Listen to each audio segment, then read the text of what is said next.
The cart rattled as if every stone in Yorkshire wished to speak. Eleanor Hartwell steadied herself with one hand on the wooden side and one hand on the coil of rope that tethered the cow behind them. The bell at the animal's throat gave a mild, foolish clink at each rut in the road. Wind pushed across the moors and curled under her shawl like cold fingers. Her father hunched in his coat and said nothing. His jaw worked as though he chewed a prayer and found no words in it. The ribbon in Eleanor's hair held fast. The blue faded but true. Aunt Margaret had tied it that morning with quiet hands and a steady gaze. "Stand as if you chose to come," the aunt had said. "Keep your chin, count your breaths. When they laugh, count to 4. When they whisper, count to 8. When they are silent, speak only what cannot shame you." Eleanor counted because counting had weight. 1 for the beaten track, 2 for the unknown, 3 for the cow's bell, 4 for the aches she would not let show. She had washed the plain muslin until it shone, and had stitched the seam by her wrist where the cloth had frayed last winter. Her gloves, mended twice, hid the calluses at the base of her fingers. Those small scars told the truth of her life. Milk at dawn, hay at dusk, arithmetic learned by candle with the vicar's widow sounding out Latin gently in the back room. The village drew itself up to see them pass. Women stood in doorways with shawls tight. Men leaned on barrels. A boy imitated the cow's bell until his mother cuffed his ear. An old vicar lifted 2 fingers in a blessing that drifted like a leaf and fell between the cart and the wind. Eleanor kept her gaze level. She noted every face to keep from seeing what they made of her. Ahead, the road crooked, then climbed. Ravensfeld Castle rose with the hill. Grey stone set against the sky like a jaw that would not soften. Windows watched. The gate's iron teeth were up. Smoke from the hall chimneys pulled a dark ribbon through the November air. The land seemed to draw a breath and hold it. Her father glanced at her, then away. "You look neat," he said. It was all he had. "Thank you, father," she answered. She did not ask if he was sorry. She already knew. In the nights before, when the ledger men had come, and the rent and tithe had marched them into a corner, his shoulders had narrowed under the weight of sums he could not alter. A cow had become the difference between winter and hunger. A cow and a daughter who could read. The cow blew steam into the world, gentle, untroubled. Eleanor envied her the simplicity of hunger and hay. She did not envy the bell. As they reached the outer court, the cart wheels dragged in the wet. A steward ran forward, his coins clinking as he jogged, and spoke to the drover who had walked behind all the way from the lane. The man took the halter and corrected the animal's course with a tug meant to look like care, but practiced as habit. Eleanor's father set the brake. The sound was loud in the open yard. People had gathered. Not villagers now, but those who had been told and those who always knew. A brace of clerks with their quills and sand. 2 footmen in green livery trying not to smirk. 4 ladies in trim pelisses under fur ruffs, their cheeks pink with weather and interest. One of them, lovely and keen, watched Eleanor's every small motion, like a hawk setting the habits of a hare into memory.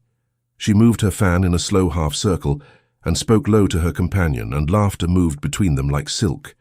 A man of middle years waited nearest the gate with a smile that did not belong to his eyes. His coat was black, his cravat crisp. He held a ledger against his ribs as if it were a promise he liked very much. "Mistress Hartwell?" His voice had a pleasant polish. "Eleanor," she said, because he would use her surname to make her small. "I am Eleanor, Councillor Osric Vale," he returned, with the briefest bow allowable for the low. "We are honoured by your presence." He glanced at the cow, the way men glance at a flaw in glass. "And the consideration is, sound. Excellent." Her father made a sound that might have been a breath or a protest. Eleanor could not tell. She curtsied as Aunt Margaret had taught her, not too deep, not too quick. The wind lifted the edge of her shawl and gave it back. The bell chimed a small, foolish note. Eleanor swallowed and felt the ribbon at her wrist bite her skin. "Your name will be entered in the compact," Osric continued, turning to snap his fingers at a clerk. "Age 20, parish of St. Jude's. Dower," he paused, letting the word rest in the open air. "In kind." The clerk dipped his quill. The lady's eyes gleamed. One of them covered her mouth with her glove as if to stifle a yawn, and in that false sleep, the laugh stretched longer. A footstep sounded under the gate. The air thinned as it does when winter sharpens. The men straightened without meaning to. The ladies gathered themselves into better lines. Eleanor's father pulled off his cap and pressed it against his chest. A tall figure stepped from the shadow of the portcullis into the pale light. Prince Adrian of Ravensfeld, so the broadsheets called him. People said his temper was a blade that cut inward as often as out. Eleanor looked up and felt her breath meet a wall and find a way around it. He was not handsome in the easy way of painted miniatures. The bones of his face had been carved with a strict hand. His mouth was shaped to rest, not to smile. His hair, darker than the stone behind him, had refused a perfect arrangement, and a lock lay near his brow as if he had run a hand through it and had been made human by that small disorder. His eyes were a grey she had seen in winter water under a pewter sky. He looked at the cow first. The faintest contraction crossed his jaw. Then he looked at Eleanor. He did not look for long. He did not look away as if she were nothing, either. His gaze held hers with a steadiness that was not kind and not unkind. It was measure. It was a mark made by a carpenter's square held against a new board. He glanced at Osric. Something unreadable passed beneath his restraint. "Your Highness," Osric said with courtesy fine as lace. He almost said it. "The price. The bride has arrived. The bride has arrived," the prince repeated. He did not engage with Osric's smile. He did not acknowledge the bell. He did not ask Eleanor if she had come of her own will, or if she knew what awaited her. He let the iron weight of the words drop between them all. Then he stepped closer. Protocol scraped against humanity for a heartbeat. Eleanor curtsied. He inclined his head a fraction. The winter light showed the shade beneath his eyes as though he slept poorly or read late. "Welcome to Ravensfeld," he said. His voice was lower than she expected. Not sharp, but the kind that could cut if sharpened. "You will be shown to your rooms." Osric's ledger came up like a shield. "We have a few formalities yet, Your Highness. Nothing burdensome." He smiled at Eleanor as if soothing a horse. "Just an entry, a witnessing—" The ladies rustled closer, a flock of bright-feathered interest. The one with the keen mouth, with hair like chestnuts and eyes bright with intelligence sharpened to a point, tilted her head. "Surely we must witness," she murmured to her friend. "One cannot buy a cow without checking its teeth." Eleanor heard it. The friend's laugh hit air and froze there.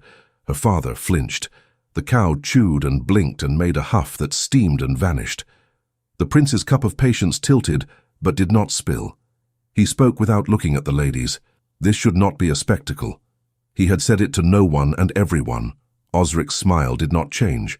"The law insists upon clarity. A compact is a compact. Our clerks must be precise." The clerks bent their heads as if their quills had weight. One began to read phrases in a steady fix of tone that had surely been taught in some small room full of young men eager to please the powerful. On the 10th day of November, in the year 1791, the party of the first part. Eleanor kept her jaw and her spine. She listened. She refused to let the words strip her of personhood. She was not the party of any part. She was Eleanor. The prince moved his eyes toward her again. At the same moment, a small gust pushed under the gate and lifted a stack of loose papers on a side table. They scattered like white leaves across stone. A clerk lunged. A valet ran, too quickly for mere paper. In the jumble, a single sealed letter slid in a neat line and rested against the toe of Eleanor's boot. The wax bore a crest she did not know, and the top edge had been scorched, as if it had lived in a pocket when a candle had fallen, or a fire had been stoked too high and too heedlessly. She bent and picked it up. The wax was old and unbroken. The paper had a smell like almonds and ash. The valet reached her with a bow that hid his haste. "Forgive me, miss." He extended his hand with the humility of someone who did not mean it. Eleanor did not hold the letter long enough to force a question. She placed it into his palm and watched him carry it to the prince. Adrian's eyes, cool as slate, noted it and the scorch. He took the letter into his own hand and held it a breath longer than courtesy required. Then he slid it into his coat. Eleanor's father had not moved his cap from his chest. His knuckles were pale. He stared at a point somewhere near the prince's shoulder, as if a different choice might step out from behind it if he stared hard enough. "What shall we call you?" one of the ladies asked with sweet venom. "Eleanor, was it? Or will you take a style, the Duchess of Dairies, the Countess of Cream? Heat ran up Eleanor's neck and into her cheeks, then ran away. She kept her face as still as she could. She heard Aunt Margaret's voice as clearly as wind under a door. You cannot stop them breathing. You can decide how you will breathe. She drew a breath, counted to 4. You may call me Eleanor, she said, and made it plain, and let it sit. The prince's gaze slid to the lady who had spoken and held there. It was not a reprimand. It was a notice of existence, like the laying down of a glove on a table. The lady's smile shrank by a finger width. Osric gestured to the nearest clerk. Proceed. Names, dates, sums, the cow's age, the cow's yield, Eleanor's age, Eleanor's parish, her father's arrears. The way the air changed when that word was spoken told Eleanor it had been put in for that very reason. To make the court taste the shape of poverty and spit, if they wished. She kept her eyes forward. She did not look at her father then. To do so would have crushed something in both of them that must not be crushed if either were to go on. The prince's jaw tightened. Strike the arrears, he said, the words flat as slate. This is not a cattle auction.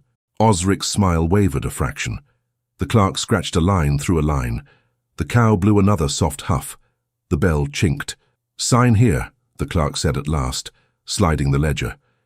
Eleanor took the quill. Her hand did not shake. She had practiced writing her name in every cupboard nook and scrap of paper she could claim from the vicar's widow's generosity. She liked the way the letters linked and the small flourish at the end that felt like a tail on a kite. She wrote Eleanor Hartwell with the care one gives to a single seed in poor soil. The prince took the quill next. He made his mark with no flourish. His name was a fact on a page, nothing more, nothing less. He did not touch Eleanor's hand. He did not need to. She felt the chill of the feather as it passed close to her wrist and thought of the ribbon beneath her glove. The clerk sprinkled sand. Osric shut the ledger with the pleasure of a man for whom a neat closure is delight. He turned already half to the ladies and the idle talk he would charm from them. All in order, your highness. The keen-mouthed lady drifted near Eleanor's shoulder as if to smell the milk upon her. Her voice was honey for bees with sting in it. They say he keeps all his temper in a single ebony drawer, she breathed, soft enough to be almost kind. Do be careful not to open it. Eleanor did not look at her. She looked at the shadow of the portcullis, where the iron teeth waited above like a thought that might drop. A footman, eager to please, glanced to the steward. The steward, whose duties were both written and unwritten, smoothed his coat and smiled in the direction of the prince. There remains the witnessing, he said, and let mischief thread his voice. By the terms, the cow is to be led into the great hall for witnessing. A tremor of laughter stirred the gathered, then tightened into breathless expectation. Prince Adrian stepped one pace forward. His face did not change. His voice filled the cold air, not loud, and yet ending all noise. Open the doors. The hinges complained as the great doors moved, and a breath of warmer air rolled over the court like a mercy that did not touch the bones. Rushes lay new upon the floor, strewn with rosemary to sweeten smoke. The cow balked at the threshold and then, with a patient step, entered the hall. The bell made a meek sound in that large, echoing place. A gallery ran along one wall where servants and minor officers might watch without being seen. They leaned at the rail in a slant of caution and curiosity. At the far end, under the hammer-beam roof, a long table was set with a book open and ink dark in its well. Above it hung the arms of Ravensfeld carved in oak, the stag couchant, the motto beneath stern and spare. Eleanor walked beside the halter, not because anyone told her to, but because the cow knew her hand and would follow it, and she would not see the animal yanked about like a toy for laughter. Her father came 3 steps behind, hat still to his chest, his boots leaving dark marks on the rush. Osric's voice found the timbre of ceremony at once. He liked the way it filled a room. Witnesses of Ravensfeld by the authority vested, we enter into compact on this day. He gestured, and a clerk began a list, as if he were reading out ships at harbour. The party of the first part, His Highness, Adrian of Ravensfeld. The party of the second part, Eleanor Hartwell, age 20, of St. Jude's Parish. Consideration rendered, 1 sound milch cow with bell, age 5, sound of hoof and horn, presently present. A thread of tittering travelled the ladies' line. a bright ribbon of cruel amusement. Eleanor kept her eyes on the table. She noticed details to stay above the water, the ink catch, the sand shaker, the small crack in the wood near the hinge of the book, the sheen on the quill where countless hands had smoothed it by nervous habit. Her breath found its count. "This is indecent," someone muttered in the gallery, then swallowed the words when a steward's glance went upward like a knife. Prince Adrian remained to the left of the table, profile cut against the firelight. The flame showed her again the hollows where sleep had not come. His hand rested on the back of a chair. Every time a laugh tried to rise in the hall, the tendons along his hand stood and the laugh died. "State the terms," he said. Osric did not quite bow. "The lady will be granted residence, protection, and the courtesies." "The wife," the prince said. He did not raise his voice. "Use the word you avoid." Osric's pause lasted the length of a heartbeat. "The wife," he repeated smoothly, "will be granted residence, protection, and the courtesies due. The arrears of the Hartwell holding—" "Struck out," the prince said, "as already noted." The clerk scratched sanded. Eleanor could feel the eyes move over her as if she were a cloth on a bolt, judged for weave and yardage. A lady in an ice blue pelisse whispered to another behind her fan. "How charmingly rustic. I wonder if the bell will ring when she speaks." The friend's laugh shivered, eager to please. Eleanor perceived the shape of the woman's mouth when it formed mockery. She filed it away. Names, mouths, habits. Aunt Margaret would say knowledge was armor. Osric gestured for the clerk to bring the book. The man set it upon the table with care and turned it toward Eleanor first, as if to display a trophy. "Sign, if you please, mistress. Pardon, my lady." The correction cost him a flake of pride. It fell and lay dull on the rushes. Eleanor took the quill. The ink held a smell like iron and vinegar. She set the point and drew her letters with the steadiness that had been hammered into her by repetition in quiet rooms. The quill did not blot. When she finished her name, she folded her hand back into her glove and moved aside. The prince took the quill. He stood with the posture of a man who had been taught since boyhood to account for his own weight in any room he occupied. He made his mark again without flourish. He did not look up at the gallery, or the ladies, or Osric. He kept his gaze on the line's end, as if the world needed narrowing to not break something within it. He set the quill down. Osric closed the book as if he closed a door on a fine joke. "Witnessed," he said, satisfied, and made a sign to the steward. The steward, swelling with a sense of his own importance, turned to the drover. "Lead the consideration past the table." The cow, obliging as ever, moved forward. The bell made a sound that echoed off oak and stone and vaulted roof. A scatter of applause flared and went out, when Adrian's hand left the back of the chair and came down upon the table with a quiet that travelled farther than any shout. The applause died, as if a palm had smothered it. "This is done," he said. He inclined his head a fraction in Eleanor's direction. "You will be shown to the East Tower. A maid will attend you." His gaze flicked toward a steward. "See that she is accorded respect." The word respect altered the temperature of the air by the smallest shade, like the thickness of an extra shawl. A footman straightened. A clerk cleared his throat and pretended it was smoke. Osric's smile did not slip. He had eaten for years on meals of pride and swallowable insult. "Your Highness is gracious." He stepped nearer to the cow to inspect the hide, as if to salvage some remnant of mirth. The cow used the moment to blow warm breath upon his sleeve. A thin, real laugh escaped from the gallery at that. It died under a footman's cough. Eleanor looked down at her hands, then up at the stag on the wall. She felt oddly separate from the scene, as if she were hearing a story told in a room next to this one, through a wall not quite thick enough. She tried to picture her bed that night. The East Tower. She could not conjure the shape of it. The word wife hummed in her ears like the bell. She stood very still. A boy in livery, too young for his jacket, brought a tray with a cup of spiced wine toward her. It trembled. "For you, my lady," he said, scared to be heard and scared not to be. She took it and said thank you in a voice pitched for him alone. He looked up at her then with quick wonder and darted away with an extra straightness in his spine. She breathed. It was something. A single small stone moved, and perhaps the wall would weaken. The keen-mouthed lady, the one with the chestnut hair and the eyes that weighed everything, drifted nearer, as if she had been tugged by a thread tied to Eleanor's name. She did not look at the cow. She inspected Eleanor the way one inspects a fabric that might yet be turned into a dress suitable for a lesser occasion. Her smile did not quite reach her eyes. The fan moved idly, signaling to those who read such code that she was harmless while meaning the reverse. "Lady Verity Ashcombe," someone murmured near Eleanor's ear, helpful or malicious she could not tell. Verity's voice, when it came, was gentle as down. How quickly the world turns. Her look flicked toward the prince with a private knowledge Eleanor could not read. "May you find your feet before the floor shifts again." Eleanor made the curtsy she had practiced. "I will try," she said. It was the most honest promise she could make. Verity's gaze sharpened at the lack of flutter. She smiled a shade wider. The business of the room resumed in threads.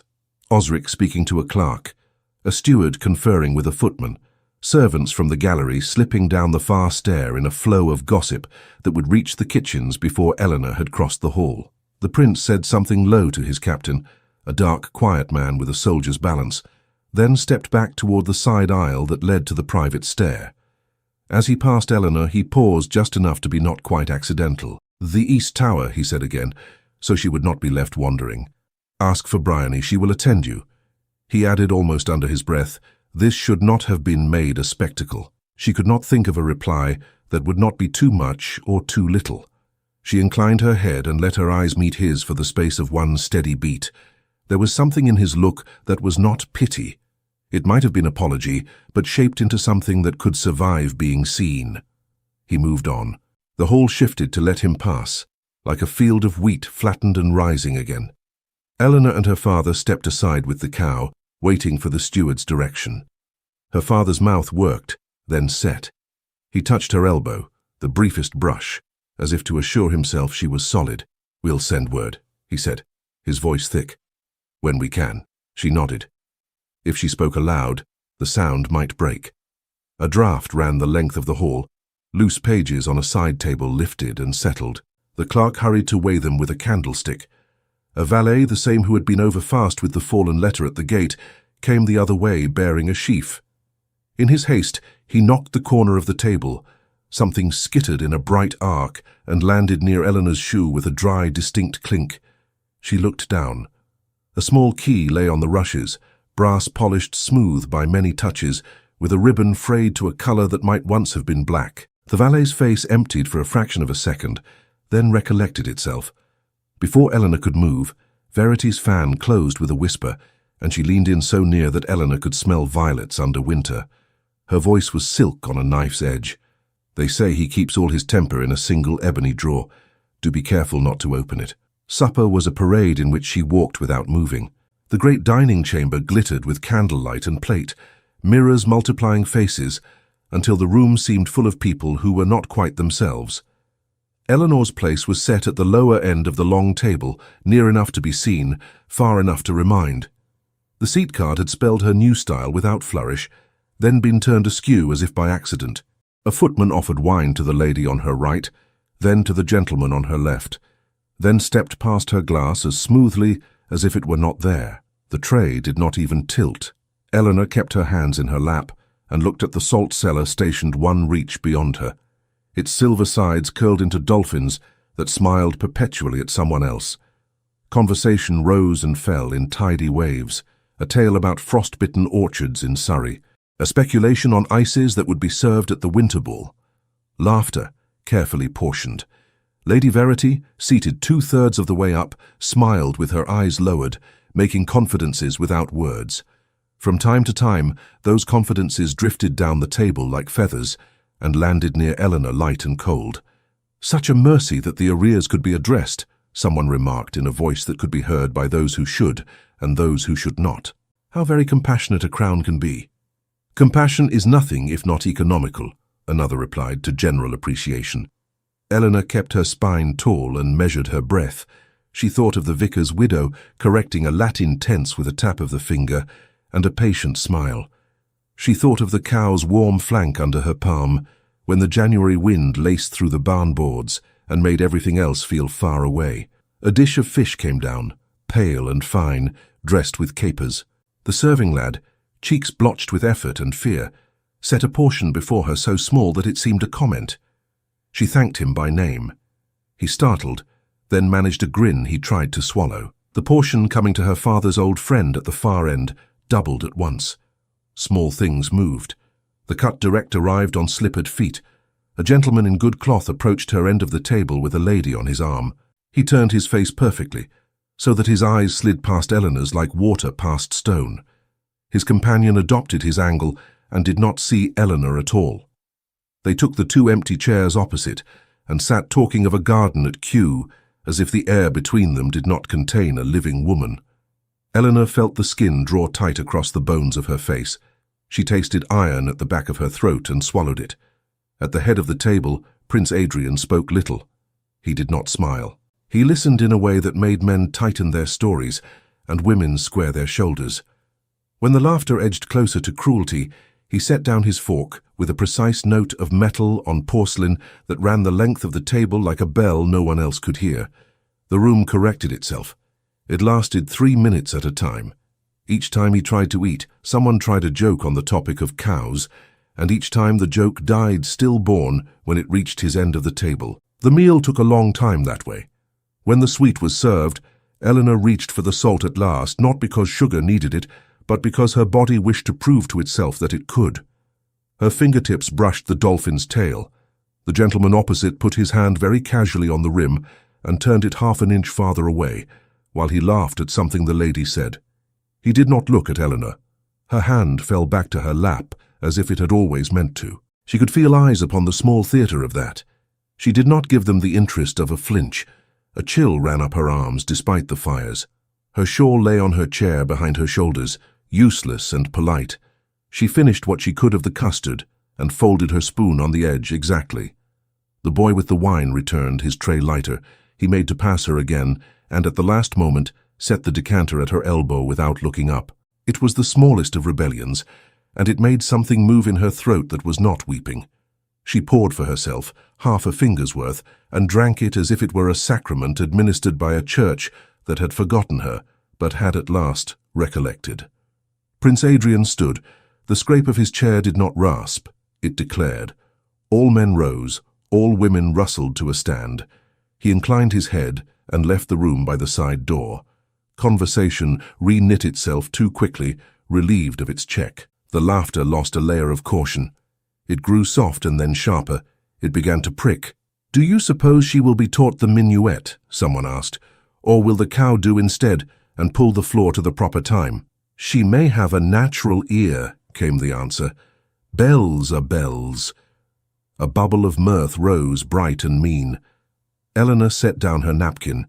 She said to no one in particular, "Pray excuse me," because she had heard women say so when they went to mend a hem or a nerve. She did not wait to be detained.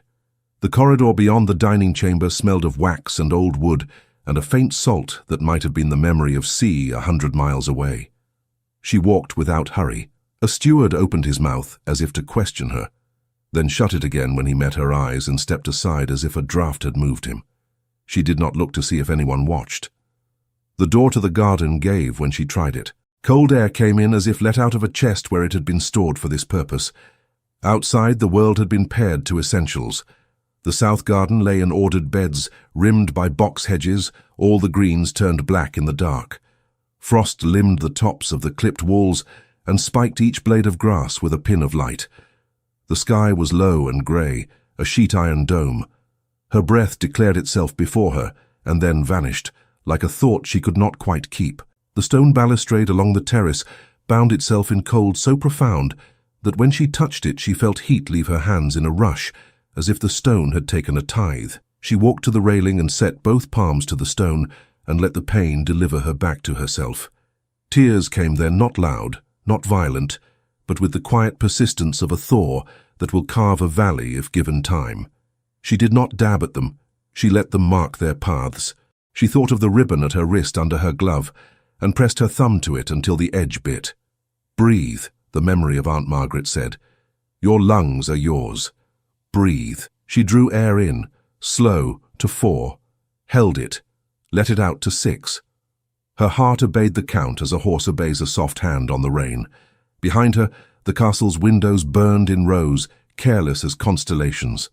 Somewhere inside, a woman laughed as if her throat were made for such sound. Somewhere inside, a servant set a dish down and thought of his mother's hands.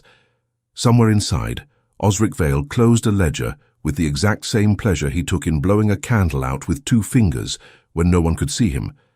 Eleanor thought of her father's hand on her elbow, brief and sudden, of the boy's decanter, half a finger of wine like mercy, of Prince Adrian's voice when he said wife and respect in a tone that altered the air, of the lad's whisper in the corridor, East Tower, Bryony, of Lady Verity's breath that smelled of violets and the sentence about drawers polished and dangerous. She thought of the letter that had slid against her boot with the scorched edge, of the way the prince had held it for a fraction longer than he had to. She thought of the cow's bell, foolish and brave in equal measure. She thought of shame as a thing like iron. If she allowed it, it would press against her ribs until she could not draw breath. She would not allow it. She could not stop them breathing. She could decide how she would breathe. She wiped her cheeks with her glove and laughed once, very softly, at the helplessness of the sound, because it was better to make it hers than to have it stolen and used against her in some retelling. The laugh vanished into the frost and made no claim. A rose cane brushed her skirt as the wind turned. She looked down at it. Tiny barbs caught on the muslin and let go with the slightest sound. She pictured buds in June, heavy and foolish with scent, and tried to believe in them. The earth kept its promises even when men did not. Her toes numbed inside her shoes. She stamped once, gently. The sound was small on the gravel. Somewhere nearby, a nightbird shifted in a yew and decided the cold was not worth the song. She rested her forehead against the back of her gloved hand on the stone. The skin there was warm from breath and tears. The stone beneath was not interested in either. She let the indifference be a point she could push against. In the quiet, other sounds rose. The soft ticking of frost contracting leaves. The distant thud of a door far inside the castle. The river beyond the south wall, hidden by a fold in the ground, moving as it had moved long before there were titles and ledgers and ladies who folded their mouths around other women's names like sweetmeats. She did not know how long she stood. Time had unstitched itself and laid down in pieces. When the gravel near the path shifted beneath a foot, she heard it at once. It was not the heavy stride of a man who meant to be heard, or the light rush of a servant in fear of being late. It was the measured approach of someone who had followed a thin thread with care, and did not yet know if he would be welcome. A cloak's hem brushed the stone. The smell of wool and cold came with it. Eleanor lifted her head, her tears drying fast on her cheeks, and turned to the shadow that paused a few paces away. A low voice, careful, as if not to startle a skittish animal. Mistress Hartwell. She straightened, dragging sleeve across her cheeks, in a motion that was not elegant and did not need to be. The shadow stepped into a blade of candle spill from a high window. A woman stood there, cloaked in dark wool, face pale from cold and travel, eyes that took the measure of a room and a heart in one glance. Aunt Margaret. Eleanor's breath came out on a sound that might have been a laugh, or might have been the name she had tried not to say since dawn. Margaret opened her arms without ceremony. Eleanor went into them and found, foolishly and immediately, the smell of hearth smoke and lavender soap, and a life in which mornings began with the rattle of the kettle and not with the scrape of quills. "My clever girl," Aunt Margaret said, fierce and low. "You stood. I saw you stand." "I shook," Eleanor whispered into the wool. "Inside. Inside is where you may shake," Aunt said. "Outside is where you will choose. Come. The wind is unkind, and I am old enough to be frank." She took Eleanor's arm as if they were two ladies leaving a card party. Together they went back through the door, across the dim corridor, up a narrow stair the great people would never use. Aunt Margaret moved with the practiced swiftness of one who had learned houses through their bones and not their tapestries. She nodded to a footman in a way that told the footman he had been seen, and in being seen, might be faithful to what he could be. Eleanor's chamber in the East Tower waited with a small fire that had not learned how to be generous. The bed hung with dim damask. The casement admitted a slice of black moor and a smear of frost on glass. A single candle added its fluttering heart to the hearth stammer. A girl of 18 stood at the hearth with tongs, her brow furrowed at a coal that refused sense. She turned when they entered and bobbed a curtsy so quick it was almost a flinch. She had honest eyes and a mouth that told the truth before it thought better of it. "Bryony," Aunt Margaret said, presenting her as if she introduced a duchess. "She will be your hands when you must not use your own. She will listen when the walls have ears." Bryony looked at Eleanor with an open hope that made Eleanor want to be worthy of it. "My lady," she said, and then, perhaps by habit, "Miss," and then flushed. "Forgive me." "There is nothing to forgive," Eleanor said, and meant it. "We will learn one another." Bryony's shoulders loosened. She turned back to the fire with renewed determination. Aunt Margaret untied Eleanor's shawl and draped it over the bedpost. Brisk, practical. Then she sat Eleanor by the hearth and took her hands into her own palms, warming them.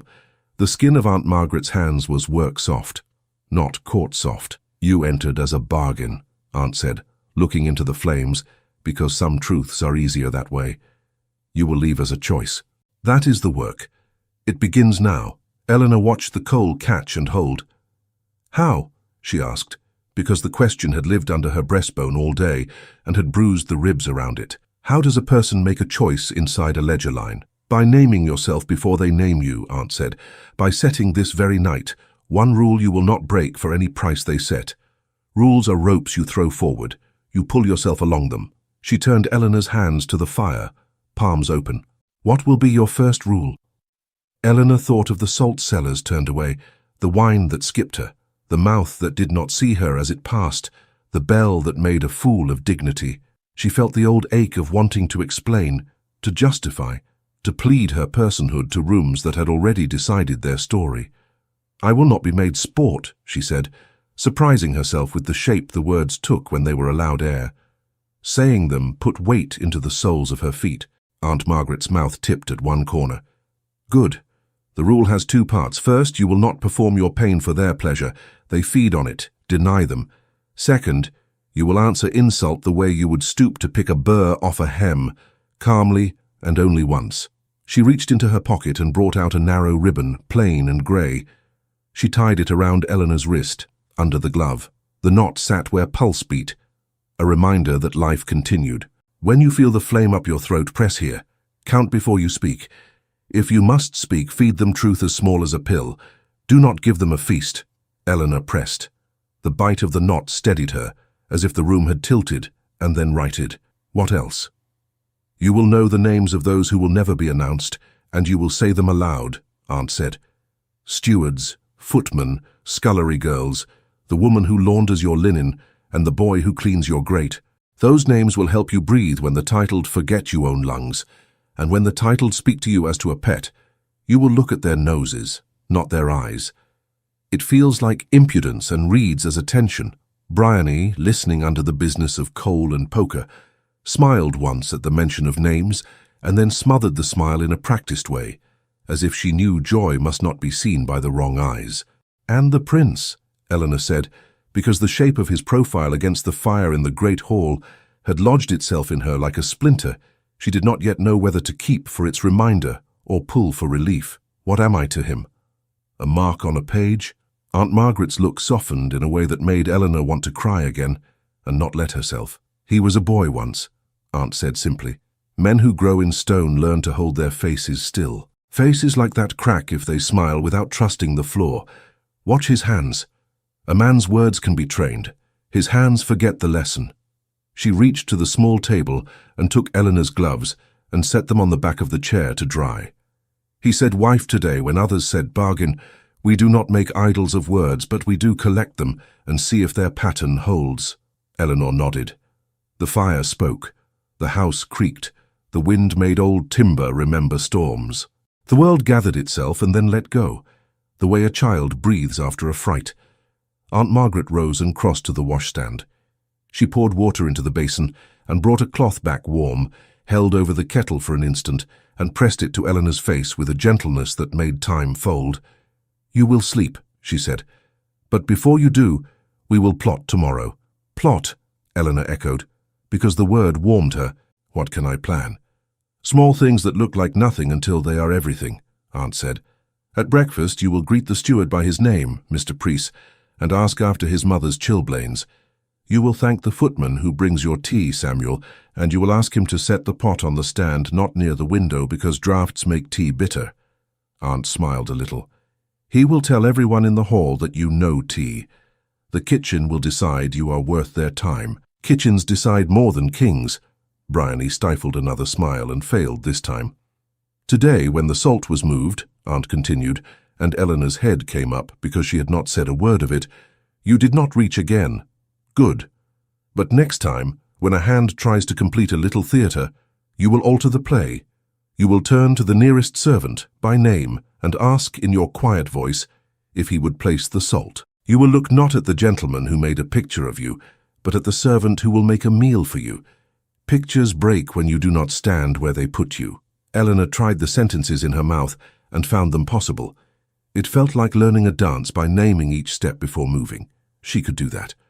Bryony had left the hearth and come to stand toward the back of the rug, hands clasped tight against the wish to speak. Aunt Margaret saw her and tipped her chin. "Out with it." Bryony came forward a pace, eyes bright with fear of overstepping, and the stronger fear that the moment to serve might vanish. "Begging pardon," she said to Eleanor, "but I thought you ought to know. At the witnessing in the hall, a key fell. I saw it.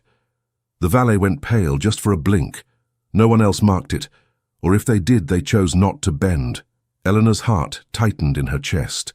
The brass glint on rushes, the little clink she had half heard under the murmur. She saw again Verity's face close to hers, the same breath that smelled of violets, the sentence about temper in a drawer that had been crafted to bruise and instruct at once. "What key?" Aunt Margaret asked, flat, as if the word could mean any of 1,000 doors she would happily open with hairpins and patience. Bryony slipped a hand into her apron pocket. She took out a small key on a ribbon, the ribbon's black worn to mouse color where fingers had worried it. The key had been polished by repetition to a dull shine. It was the kind of key that fit a drawer, not a door. It looked like every important thing Eleanor had never been allowed to touch. "I was below in the gallery just after," Bryony said in a rush, "sent to carry napery to the sideboard. The valet was called off and forgot himself. I saw it lying there and I thought better in my pocket than under his boot." She flushed red as if expecting dismissal and clung to her courage anyway. "Forgive me if I have overdone." Aunt Margaret did not scold. She did not praise too quickly either. She looked at the key as if it might bite. Then she looked at Eleanor. Eleanor did not reach for it. She looked at her aunt, and then at Bryony, and then at the key again. She remembered the scorched letter. She remembered the way the prince had held it one breath too long. She remembered the rumor with violets on it. "What do you think it opens?" she asked, and kept her voice level because discovery loves silence more than noise. Bryony swallowed. "The gentlemen speak without seeing us," she said. "The valet was told to lock what should have been locked. He had been called to the private study. The study has a desk of black wood, smooth as a lake. The footman says the drawer sticks unless you know it. And the ladies say—" Aunt Margaret lifted a hand just enough to stop the rest, because repeating a lady's rumor makes it larger. She met Eleanor's eyes over the small brass thing that sat between them all and made a different sort of air in the room. Bryony took a breath and finished in a whisper anyway, as if the sentence had been promised to itself and must be said to keep faith with events. "That key fits the prince's ebony drawer." Morning found her with a plan the size of a teacup and the strength of a rope. Eleanor woke before the bell, watched pale light creep along the leaded panes, and fixed the ribbon at her wrist with a tug that made the knot speak. Bryony's knock came soft as thought. When the girl entered with hot water and a shy glance, Eleanor said good morning first and asked if she had slept. No one at Ravensfeld expected to be asked such things.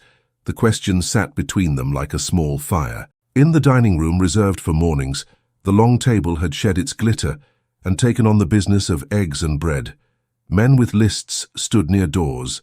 The steward, Mr. Preece, held a cup between hands reddened by winter. Eleanor went to him. She said good morning, Mr. Preece, with a tone that made the name sound like a thing worth being, and asked after his mother's chilblains, because Aunt Margaret had said the word, and because care multiplies when spoken aloud. He blinked hard, then smiled like a man who has found a coin in a pocket he had thought empty. "Easier, my lady," he said. "A dab of goose fat each night. You are good to ask." "Goose fat is a sovereign salve," she said, as if she had always discussed such things in rooms with damask chairs. He chuckled and moved through the day with his spine a shade straighter. The boy who brought tea tried to leave it near the window. Eleanor, gentle, said, "Samuel, would you be so kind as to set the pot on this table away from the draught? Tea suffers if it is chilled." He flushed with pleasure at being seen and obeyed with the care of a man handling gold. The butter arrived while still a notion of warmth. Bread appeared that had been cut for a human mouth and not for a drawing. The kitchen noticed. Kitchens always do. Aunt Margaret and Eleanor took their seats near the hearth. Several ladies drifted through, their morning caps promising serenity. Verity, in a wrapper of palest green, looked over Eleanor with a kindness so perfectly arranged that it might have been stitched. "How well you take rooms," she said, as if praising a cat for learning not to disturb a cushion. "One would not think—" She allowed the rest to die for lack of company. Eleanor buttered bread. "One learns quickly when one must," she said, and passed the salt by asking a footman to place it using his name. The footman started, then did as asked, with a composure learned in an instant. He would tell the hall would tell the kitchen would tell the world. After breakfast, she asked Bryony to show her the library. Bryony's delight could not be contained by propriety. She led the way with the air of a girl who knows where the sweetest strawberries hide. The library door stood half open, the room beyond lined with silent witnesses in calf and vellum. Winter light pooled in the tall panes, cold and clean. A portrait of a woman with steady eyes watched from over the mantel. Near the window, a man stood with one hand braced on the sill and the other at his temple, as if holding thought in place. He did not turn at once. He did not need to. The room arranged itself around him. "Your Highness," Bryony breathed and vanished with a curtsy, retreating fast enough to be invisible. Eleanor stood where she was. The prince lowered his hand, then looked over. A faint line pleated between his brows, as if light did not always agree with him. "I have made an enemy of the morning," he said, dry and almost amused at his own expense. "Forgive me. The light and I quarrel from time to time." "Then invite Mint," Eleanor said, before caution quite caught up with her. "A sprig in hot water. It will not take offence, and it will persuade the light to be a little gentler." The pleat eased. "Mint," he repeated, as if the word were a tool whose use he had not considered. "We have mint." "In the kitchen garden, I expect," she said. "If not, the cook will know where to plunder some from a neighbour with more than he wants. Mint spreads." A corner of his mouth thought about lifting and decided in favour. "You are acquainted with invasions." "Only the botanical sort," she answered, and the room remembered how to be easy for one breath. He gestured to a print on the wall near her, fine lines etched into paper, browned at the edges with years. "Do you like Holbein?" he asked. She looked. The study of a girl's hand, a face drawn in a few strokes that saw everything and made only what mattered. "I like how he refuses to flatter the skin," she said. "It is a kindness to the soul." He inclined his head, not so much agreeing as acknowledging a sentence that had not insulted the print. "You read Hans?" "When they tell the truth," she said. Her own. She folded at her waist because they had told too much last night. Silence lived between them, not hostile. He moved to the small bell rope and pulled it. When a footman arrived, he said, unadorned, "Mint, boil water, bring it here." And then, after a beat, "And to the East Tower, too." The footman went with the briskness of a man relieved to have a task that could earn approval without becoming politics. Eleanor's pulse considered a new pace and declined. She nodded and let her gaze run along the spines nearest. Books of husbandry, of weather, of law. A translation of Horace with notes in a tight, controlled hand. She imagined the sound of his quill crossing out a word and replacing it. A shout came from the corridor below. Thin, high, not angry, just the cry of a child whose world had temporarily broken.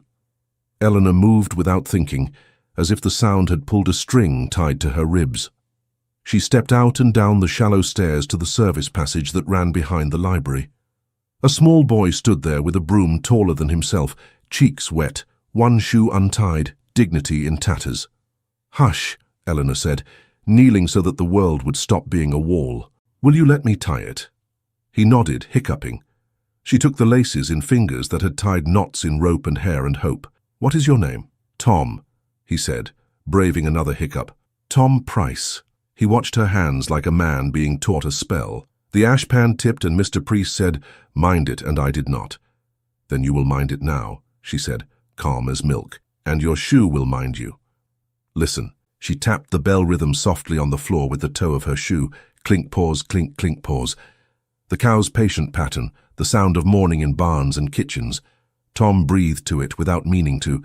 His tears forgot themselves. When she finished the knot, she tugged it. There, strong as winter. He scrubbed at his cheeks with a sleeve and tried to bow without dropping the broom. "Thank you, my lady," he whispered. The words a newly learned coin he meant to spend correctly. He ran, already mending the world.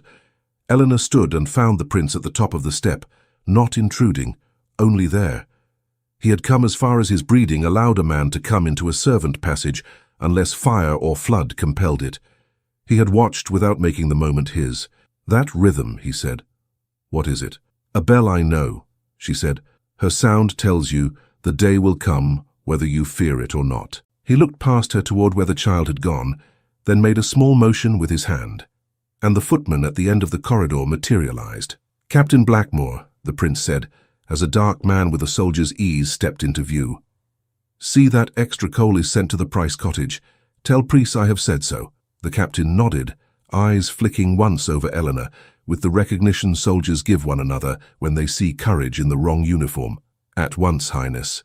Eleanor returned to the library with a breath she had not expected to gain before noon. A tray arrived soon after, the steam rising like hope into cold air. The prince poured without ceremony. He took a sip, then paused, surprised by something simple that had done what complicated things could not. "You are right," he said, as if acknowledging a fair shot in fencing. "We will quarrel with the light less today." She smiled, and let that be enough in that room for that morning.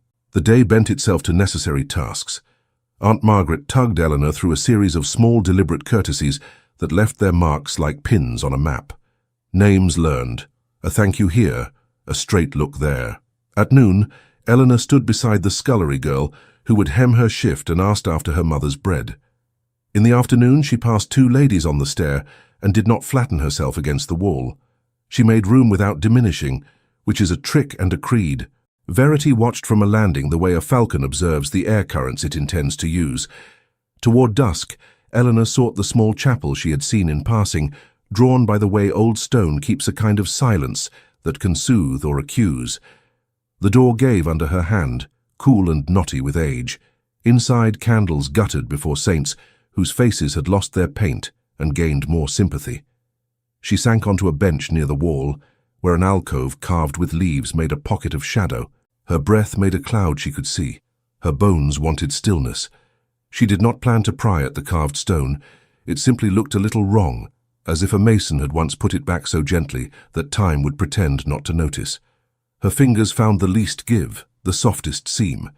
She pressed, the way she might test a fruit for ripeness. The stone shifted by a whisper, and then yielded, sliding aside with a reluctance that felt like a secret, changing its mind. Behind it lay a book. The leather was cracked, the clasp broken cleanly, as if it had decided one day to let itself be opened. Eleanor drew it into the dim and set it in her lap. She ran her thumb along the edge and felt the lightest powder of dust, the kind that comes from years of breathing. She opened to the first page and found a hand as neat and controlled as lace, not all loops and flourishes, but a discipline that had been learned and perhaps resented. "I write because I am not permitted to speak."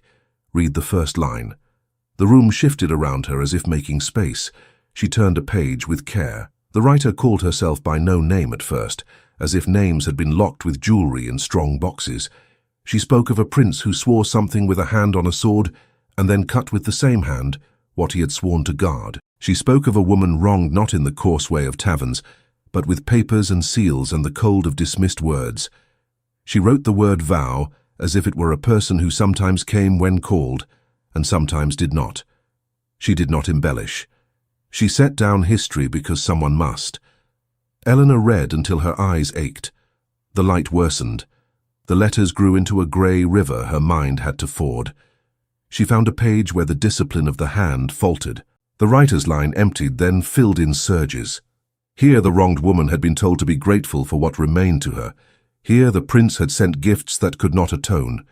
Here a promise had been made in a locked room that could not bind in daylight, because the one who spoke it feared the room that would be filled by truth. Eleanor turned another page and found a surname. It sat there like a stone she had carried in her pocket since childhood, and thought ordinary, until someone told her it came from a river that had drowned kings. The name was Northern, spare, and hers, on the side of her mother. It was not Hartwell. It was the other one, the one half the village could not pronounce without swallowing an extra syllable and laughing to hide it. Her heart did something that did not feel like a beat. It felt like a decision that had been made without asking her. She touched the name with a fingertip the way one might touch a grave inscription, not to wake anything, but to remember. The bell in the chapel tower, very small and human, marked the quarter hour. Eleanor shut the book and held it against her, feeling the weight translate along her bones. She should put it back, she should burn it, she should carry it to Aunt Margaret. She should forget she had ever seen it. All of these were true and none possible. She slid the book back into the alcove and drew the stone into place with both hands, fingers finding the groove. The seam dimmed into plausibility. She wiped dust from her gloves and stood. The last of the light had left the glass. The chapel had settled into the kind of dark that belongs to listening. Shoes scraped on the flagstones outside. Close, too close for chance. A slow hand found the latch and tried the door.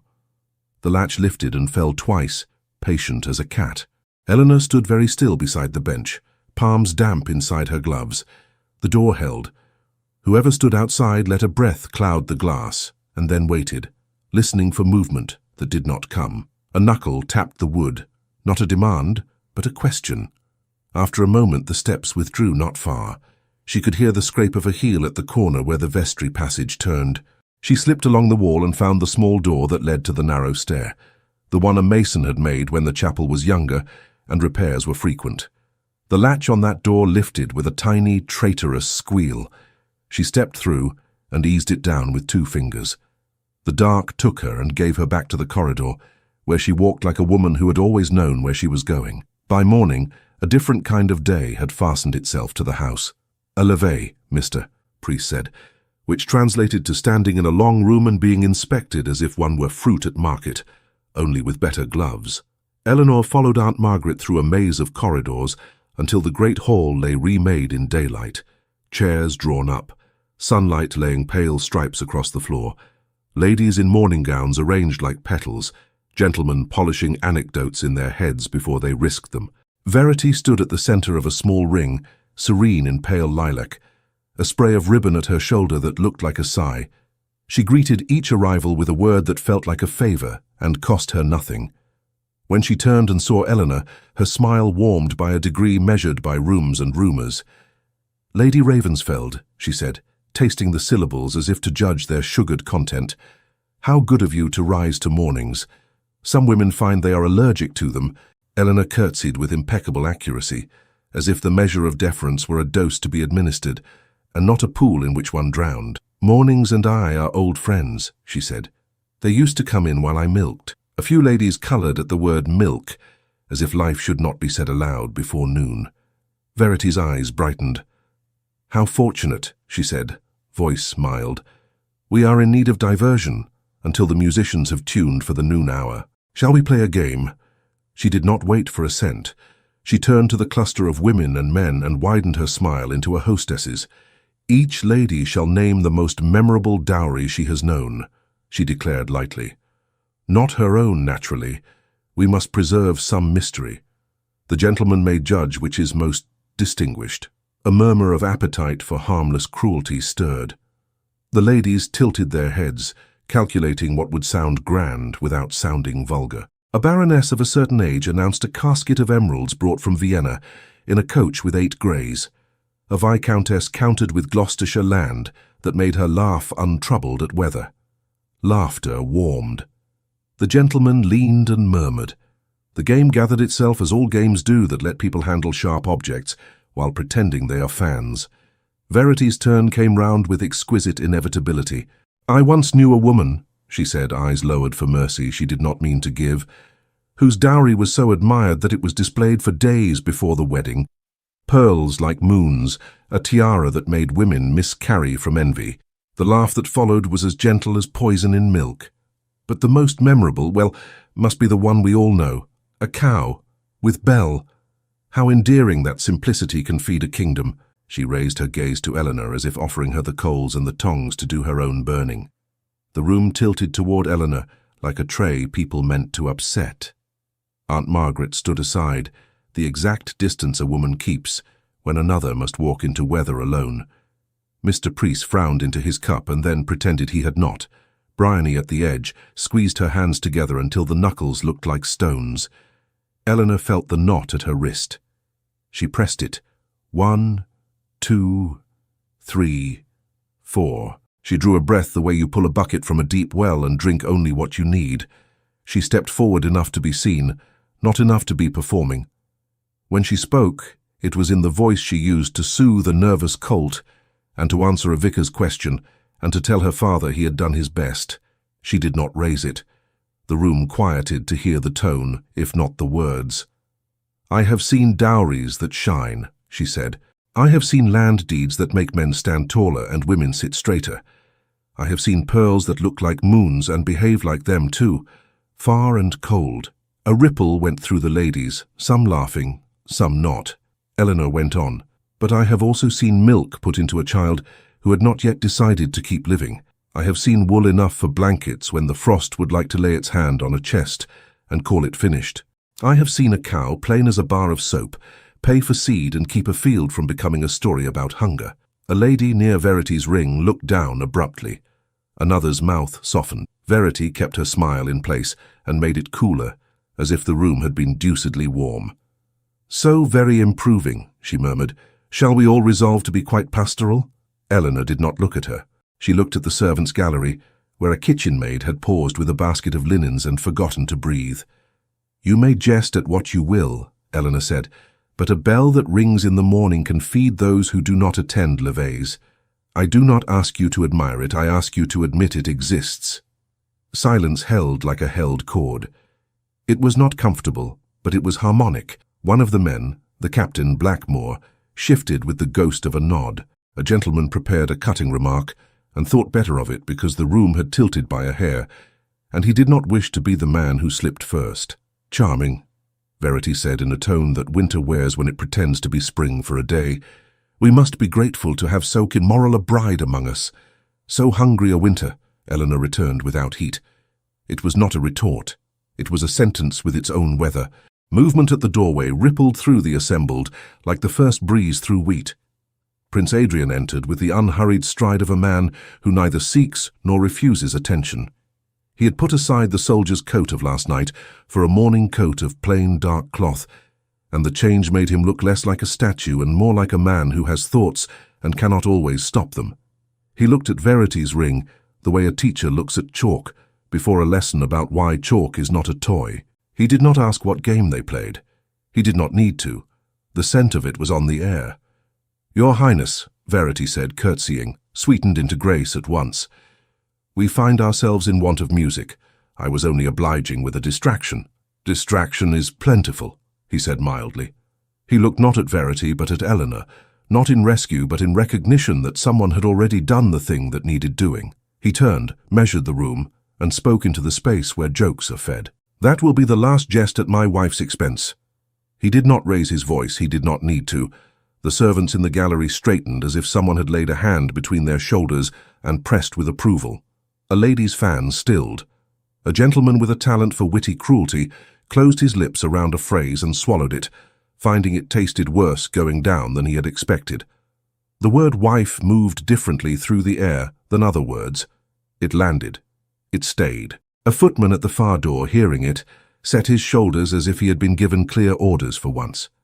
Mr. Priest's cough ceased to be a cough and became a small declaration. Bryony's eyes shone like a person who has been told she may keep something she loves. Verity inclined her head as if blessing an altar boy who has managed not to trip. "Of course," she said, "we are all cousins in kindness." The sentence was so deft that it allowed everyone to pretend she had meant no harm. This is what the clever learn to do when they are opposed in public, by a force they cannot wound without wounding themselves.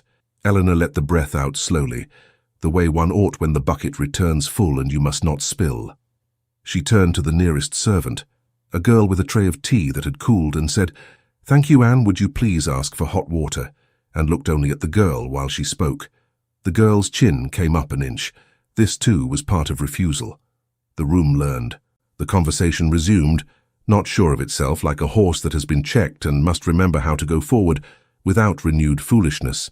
A man began a story about a hound. A woman answered with a cousin's cold in Bath. The levee, deprived of its favourite toy, made do. From the corner of the room where the sun did not quite reach, Osric Vale detached himself from a tapestry pattern of courtiers and came to stand near Verity. His smile had not changed, but something beneath it had gone hungry. He bent a fraction toward her so that only those who wished to hear would. "If the old story breathes," he said, voice low and clean as a knife. "If the vow is true, the girl is the blade." The house learned a new silence after the levee. It was the kind in which people do not speak but move their faces as if speaking in private to their own pride. Eleanor went back to the East Tower with Aunt Margaret, Bryony following like a small sloop in the wake of a larger ship. When they reached the landing, a square of paper lay against the threshold, no seal, no hand. Bryony stooped and picked it up with 2 fingers as if it might bite. She hesitated. "Shall I burn it, my lady?" "Not before we read what it wants," Aunt Margaret said, and took it herself. She unfolded it. The words were few, written in a hand that imitated neatness without possessing it. "Cheapest price," it read. The ink had blotted at the tail, as if the writer had been startled or pleased. Eleanor thought of the scullery girl's basket of linens, and of Tom with the broom, and of Mr. Preece's goose fat. She folded the paper along its crease and set it on the hearth. Bryony touched a taper and held it to the edge. The fire took it and made it nothing but a curl of black, then air.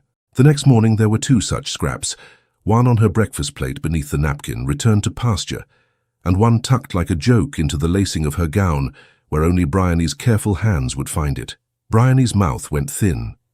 Aunt Margaret's eyes went flatter than the North Sea.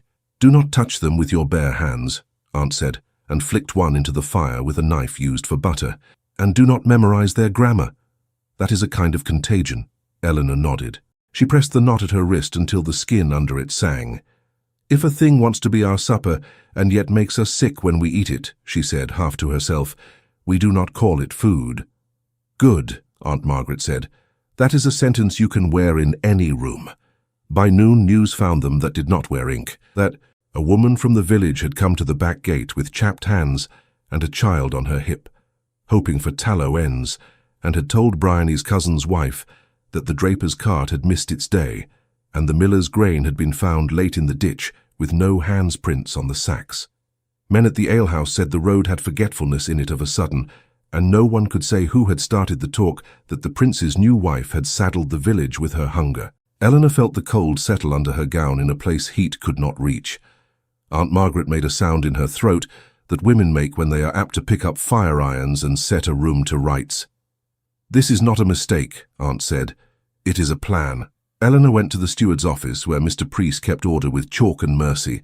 She did not walk in. She stood at the door until he looked up and nodded her into the room with respect, then shut it with his foot because his hands were full of blankets for the servants' sick ward. "Mr. Preece," she said, and he heard the steadiness under her words. "Have the carts lost their way?" He rubbed his forehead with 2 fingers, then checked the motion as if it improvised disrespect. "I have had, difficulties," he said, choosing the word as if it were coin he must be careful with. "The men I trust are suddenly promised jobs in other houses if they persist in ours.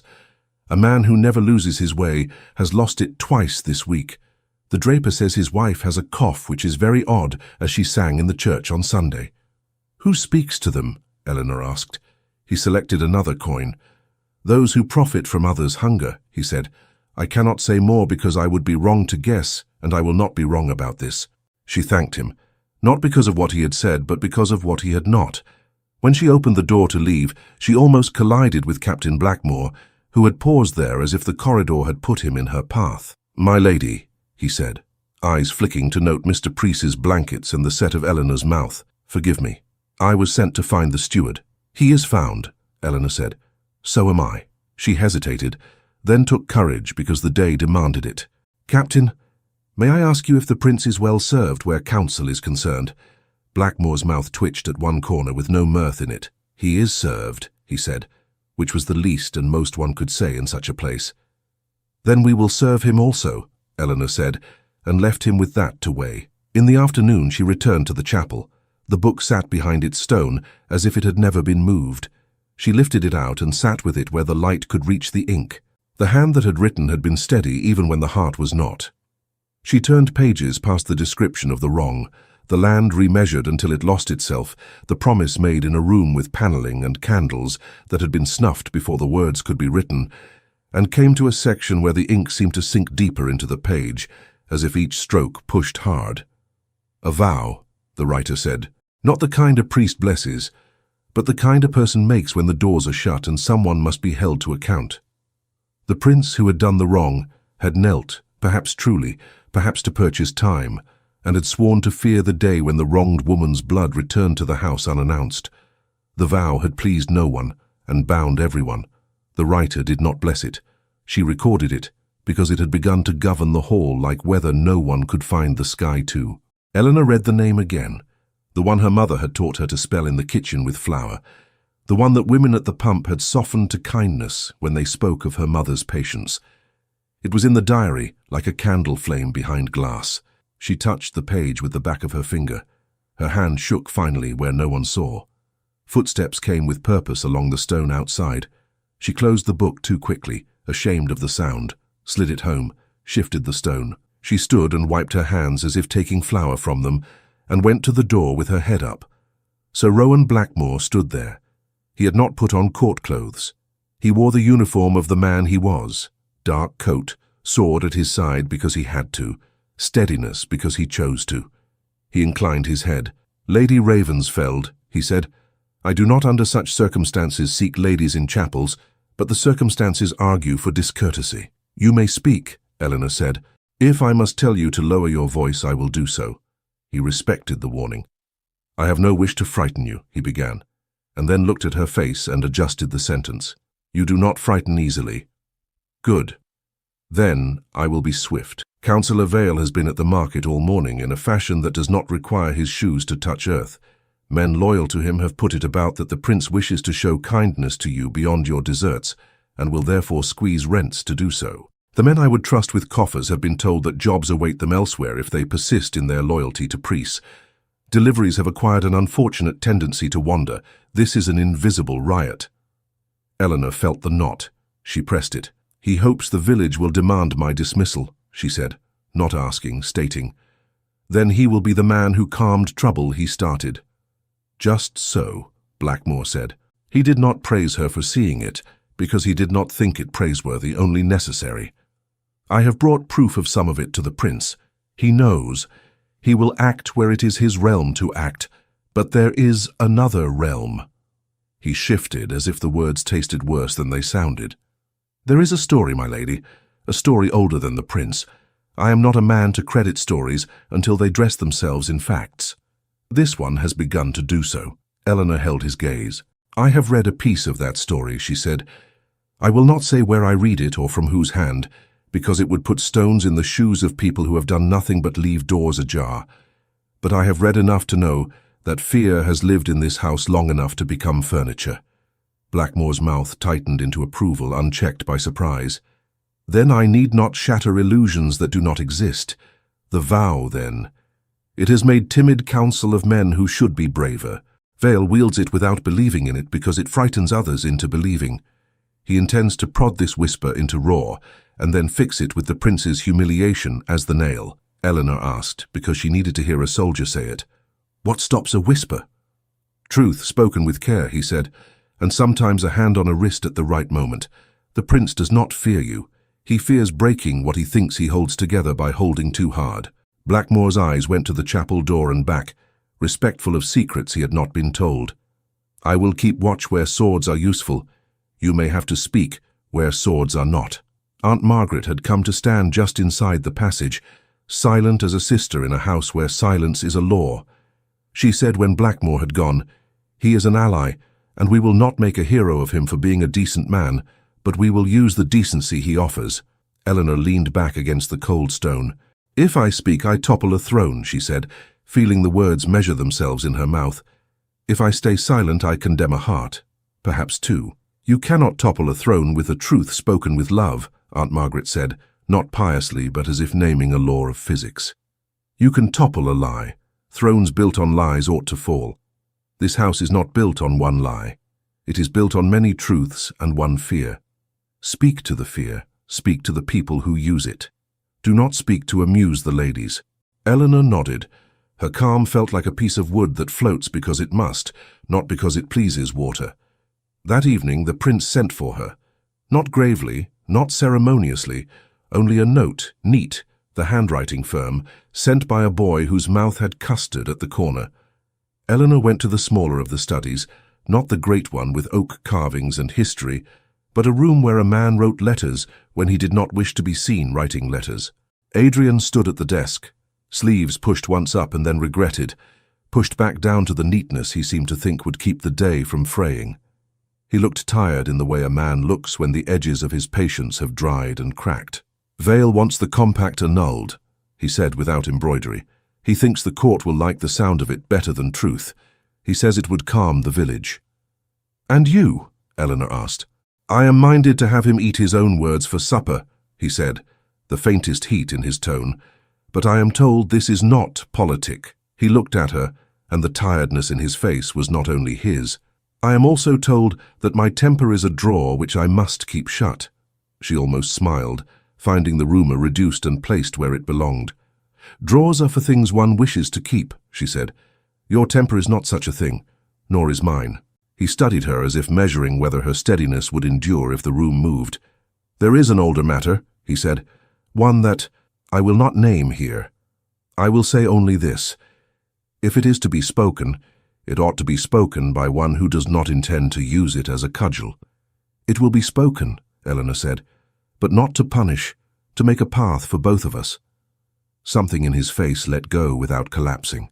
Then I will stand where you stand, he said simply. Even if it costs me. He looked down at his hands as if surprised to find that they were empty.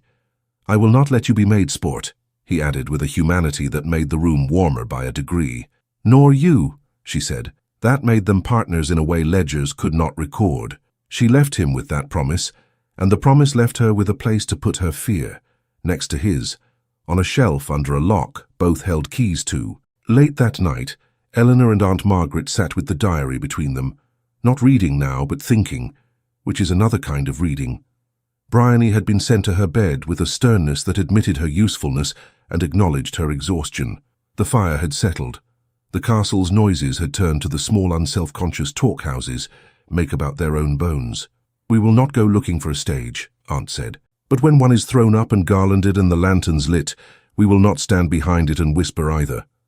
Eleanor had no wish to play a heroine. Heroes often died of it. She had a wish to undo something that had been tied badly by people who were dead and yet still pulled strings. Where will they make their stage? She asked. Where masks are allowed, Aunt said. It is easier to lie in a guise. Easier to tell truths too if one chooses it. As if an answer had been waiting at the edge of the carpet, a sound came from under the door. Not a knock. A slide. Eleanor looked up. Something lay there, gilt catching the firelight. Bryony would have scolded the draught and stuffed a rag under the crack, but Bryony slept. Eleanor rose and lifted the square of card, thick, heavy, perfumed with a smell like crushed violets and cinnamon. The seal on the flap had been pressed with a device that made her think of Osric Vale's hands, tidy, pleased with themselves. She broke it. The script inside had the elegance of a man who had practiced with a tutor and learned to sign his name as an argument. The winter ball. Masks required. Snow pressed its face to the windows and fogged the glass where iron met pane. The orangery at night was a world with its own weather.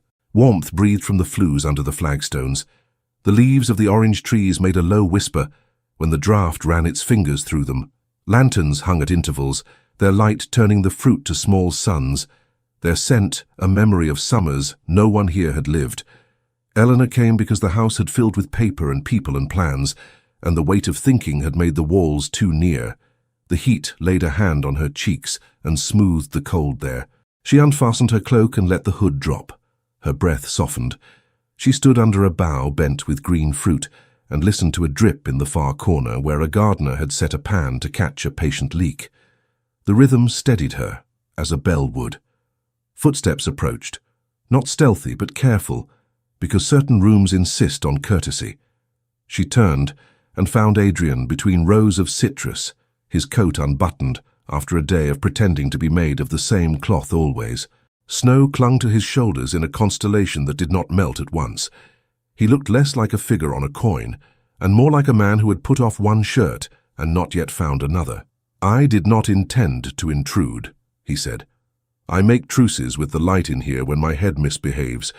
The gardeners have tolerated me for years, as one tolerates a cat that has learned the way to warmth." "You do not intrude," Eleanor said. The heat made frankness easier. "I came to make my breath mine again." He came nearer and stopped when the etiquette between them said stop. They were close enough to see sickness and health in the other's face, and far enough not to be the subject of opera. Snow had left one curl damp at his temple. She had the sudden unbidden thought that she would like to push it back, to see if it would stay or rebel. He glanced at the fruit overhead, as if speaking to trees made confessions safer. "I am told I am feared," he said.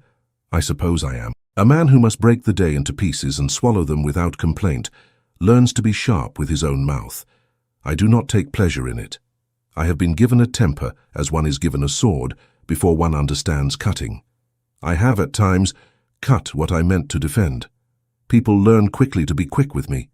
They also learn quickly to be cruel when they think they can be," she said. "You are not the only blade in this house." He considered that, and gave a small breath that might have been a laugh if it were not so weary. "Do you know what I fear?" he asked. "The thing I would not say in a room with anyone else in it." She waited. The fruit above them cast a ghost of color on the floor like a lantern that had decided to lie down. "I fear failing in private," he said, "in rooms where no one would judge me for it, only be hurt by it. I fear the rooms where my restraint ends and my inheritance begins." He gestured, not grandly. "They say I have a drawer where I keep my temper. I wish I did. I have a heart that learns too late which blows land where." Eleanor did not make comfort a trick. "I found a book," she said, plain. "In a wall that wished to forget it kept anything. I read words written by a woman who could not speak aloud what would have broken her if kept. I do not know her name. I do know the story. A prince swore a vow that fear would be his portion when a certain blood crossed his threshold again. He did wrong and promised fear as penance. Fear is a poor penance. It never finishes paying." His face altered, not in shock, but in the recognition of a door one has known in the dark and now sees by daylight. He did not ask where or how. He did not reach after the secret as if it were a lure. "It has ruled men better than I for longer than I have had time to make mistakes," he said. "I have let it shape decisions I should have made larger. I do not know how to unmake a spectre in a room full of eyes." "By asking it to take a seat where you can see it," she said. "By speaking first, not with blame, with history, with restitution, with a promise that does not require fear to keep it company." She swallowed, because speaking of restitution as if it were simple required courage she had not known she had.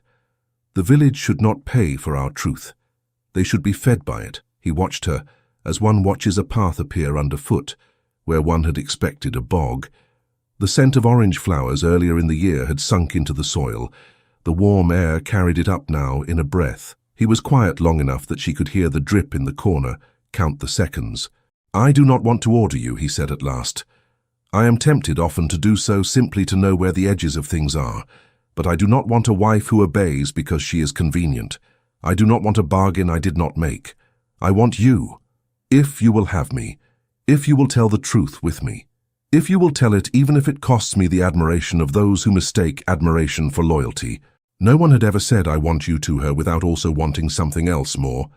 It was so unfamiliar that her body did not know which breath to take first. She took the one that allowed speech. "I will tell it with you," she said, "but I will not tell it to ruin anyone.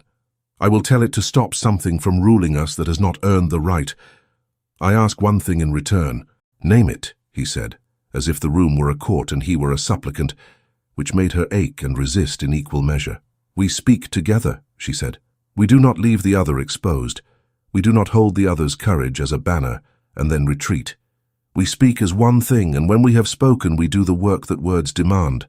Land set right, rents forgiven where they must be, names honored that have been lost in our dust. He looked up at the fruit, then back at her, as if drawing witness from trees that knew something about seasons and patience. "Yes," he said, "together." The words seemed to change the warmth by a degree. "I will send for the papers we need. I will sign what must be signed. I will stand beside you when you say the name that frightens this house." She wondered if speaking the name would frighten her. It did not when she saw his face the way it was now, stripped of everything except effort. "It is my mother's name," she said. "It is the name women spoke in kitchens with respect and pity. It should be spoken in a hall with neither. Only truth." He reached for her hand and stopped an inch before it, as if remembering that touching is a vow, even in small things. She closed the distance herself and set her fingers in the space he had left. His hand was warm from the room and cold from the corridor. He lifted her fingers to his mouth and set his lips against her knuckles, in a touch so careful. She felt the discipline in it, like a prayer. It was not a claim. It was a promise that claimed him. "Let us end what should never have begun," he said, voice low. "By beginning rightly." "By beginning rightly," she answered. The words sat between them like a bench. They could both rest there. Outside the glass, snow stuttered in a sudden gust, and then settled back into the patient fall that makes morning certain. The drip in the corner continued its work. Somewhere in the house, a clock marked the quarter hour, and Eleanor thought of the chapel bell answering it in smaller voice. The world had patterns she could trust, even when people did not. They spoke then, not as conspirators, but as two people who intended to be married. Where to stand at the ball so that the words would carry without seeming forced. Who would speak first? How to bring the village into the room without dragging them behind a horse to be stared at. He would announce the acts that would be done. She would speak the story as history, with the diary's voice in her throat without making the diary a weapon. "Will you be afraid?" he asked. Not to test her, but to know what companion he would be to her fear. "Yes," she said, and was surprised that the word did not diminish her. "Not of the truth, of the eyes that look for sport, of the hands that will make my words into ornaments for themselves, but I will not be made sport. That is my rule." He smiled then, fully for the first time since she had known him, and the smile altered his face into a thing that could be loved without effort and respected without fear. "I will help you keep it," he said. "I make a rule of my own. I will not allow my fear to decide for me in rooms where love might." The moment did not ask for more than it had been given. Still, the body wants what rituals bless. He set his forehead briefly to the back of her hand, and she laid her free palm against his cheek, as one might calm a horse, not to command it, but to remind it of the fence, the field, the hand that would not strike. Their fingers parted. The air felt different after such a small vow. They stood as if listening for a verdict from a jury that was, in truth, only the night. "I will see you at the ball," he said, as if saying it aloud would keep the days from shifting beneath it. "Wear what you please. Wear what tells the room that you are not dressed by it." "I will wear what lets me breathe," she said, "and shoes I can stand in." He laughed softly. It made the leaves above them rustle as if approving. He left first, because if they left together, someone would make a story of it, and better that this particular story be born under chandeliers in formal speech. The heat filled the space where he had stood, and then thinned. Eleanor put her cloak back on, lifted the hood, and stood a moment longer to let her lungs fold themselves around the shape of courage she had chosen. A sound came then that did not belong to flues or drips, or the small scurry of a mouse behind fig roots, the whisper of silk, where silk chose to whisper, the soft adjustment of a fan against a palm. Eleanor turned her head toward the far end of the orangery, where the trees stood closer, and the lantern burned lower, uneasy. Behind the last bank of orange trees, someone shifted, and in the half-shadow a pale face caught the light like a coin. Verity Ashcombe's eyes shone with a brightness that did not need lanterns. In her gloved hands, half hidden and yet not hidden at all, lay a leather-bound book with a broken clasp, and a ribbon marking a page that had been waited for. The winter ball arranged itself as if it had been dreaming in the rafters all year, and now woke hungry. Chandeliers burned down into crystal that multiplied light until it became a kind of snow. Musicians tuned in the gallery. The first notes threaded the air like a needle. Masks bloomed, velvet, lace, feathers that had never known a bird. Men's coats gleamed. Women's skirts spoke in languages made of silk. Eleanor stood at the top of the stair with Aunt Margaret a pace behind, Bryony somewhere near the door with a tray, her eyes bigger than they had any right to be. Eleanor's dress was not a challenge, not a surrender. It was a deep winter blue that kept its own counsel. Her mask was simple, cut to fit her face without asking it to be someone else. She could breathe in it. Her shoes were made for standing. Prince Adrian waited below with a mask that covered less than most men wore, as if he would not hide more than necessary. He looked up when she came into the room. The look steadied her, not because it promised a fairy tale, but because it promised that he would not go where she did not. Osric Vale moved through the crowd like a man walking his garden, touching each plant that would please him later. Verity Ashcombe shone in ice blue, her mask a frost pattern pulled from a pane. She carried nothing in her hands, which is not the same as carrying nothing at all. Dances began. Eleanor stood through the first, with Aunt Margaret watching from a chair against the wall, her palms flat on her knees the way women set their hands when they are ready to rise quickly. In the second dance, Adrian took Eleanor's hand, their palms touching in a public vow anyone might pretend not to see. They did not flirt with their steps. They moved like people who know they will have to move through worse weather and are saving their feet. Between measures, the room's whispering collected and dispersed, a tide with opinions. A masked gentleman murmured a jest about cows to a masked lady, and then looked over his shoulder as if expecting consequence. It did not come, and he found himself dissatisfied by his own bravery. At the height of the hour, when the candles had burned into the middle of themselves, and wine had made certain men think they were cleverer than hunger, Verity clapped her hands together softly.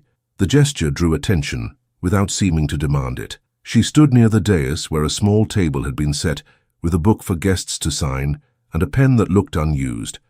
She inclined her head the way one does when about to bestow a kindness. "Friends," she said, letting the word do work it did not deserve, "we must have a diversion while the musicians rest their fingers. I have found a little history, and as we are all friends to truth when it is well told, perhaps we may have a reading." A murmur rose, the agreeable sound that rooms make when fed a sweet they expect will taste of someone else's scandal. Osric's smile found its shape and held. Verity drew from behind the flowers at the edge of the dais a book that had lived in stone. The broken clasp winked. The ribbon trailed like a tongue-tasting air. She opened to a marked page with the reverence of a thief who believes herself a priest. "It seems," she said, "that Ravensfeld has kept in its walls the most interesting of vows. It would be unkind to deprive the house of its story." She lifted her eyes and let them fall on Eleanor, with pity shaped into a blade. "Our new lady is so fond of truth. We shall all be." Aunt Margaret's hands did not move, but the air around them did. Eleanor walked forward as if she had meant to all along. She did not hurry. She did not let anyone help her ascend the single shallow step to the dais. The room's sound fell back into its chest. She reached the table. Verity turned the book as if to present a head on a platter. Eleanor did not touch it. "Thank you," Eleanor said to Verity, in the tone one uses at supper when the salt is passed without being demanded. "You are kind to offer a history. I will read it, in my own voice." Verity's smile held. "By all means," she said, "if you can read it without your hands shaking." There was laughter. It did not last.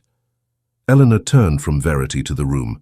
She removed her mask and set it on the table, not as a challenge, only as housekeeping. Her face looked like itself. She could feel the ribbon at her wrist press her skin and kept her hands open. "I will tell you a story," she said. "It belongs to this house, and therefore to me. It belongs to others who could not afford to be here tonight, and therefore to you." She paused long enough to be sure they had come closer with their attention.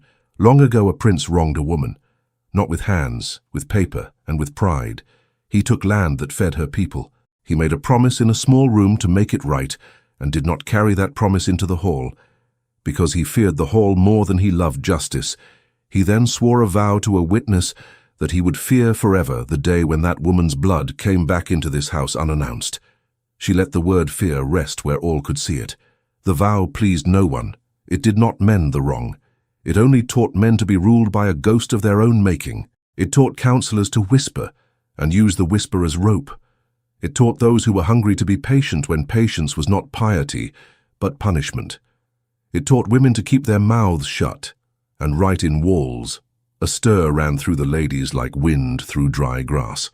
Some put their hands to their throats, some looked at their shoes, as if they had stepped in something and could not wipe it away by will. "The wronged woman's name," Eleanor said, and now she let her voice carry farther because some names require breath like sails require wind, "was the name my mother taught me to spell with flour on her table. It is the name her friends softened when they spoke of her because they liked her and pitied her. It is my name as much as Hartwell is. It is why the vow shakes this house when I walk through it. It is why some would like me sent away before the pantry accounts must be unlearned." She spoke the name. It crossed the room like a light drawn slowly across a wall. Men felt it in their teeth, women felt it in their palms. Some servants in the gallery straightened as if the roof had risen an inch.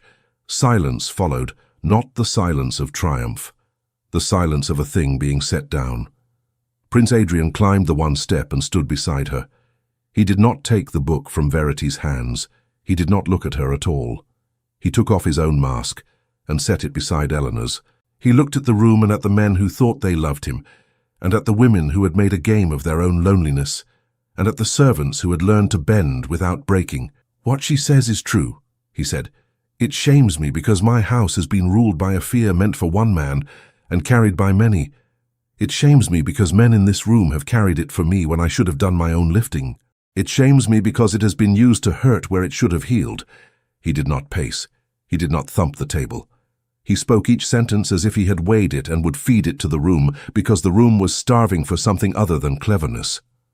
"Restitution will be made," he said, "by my hand.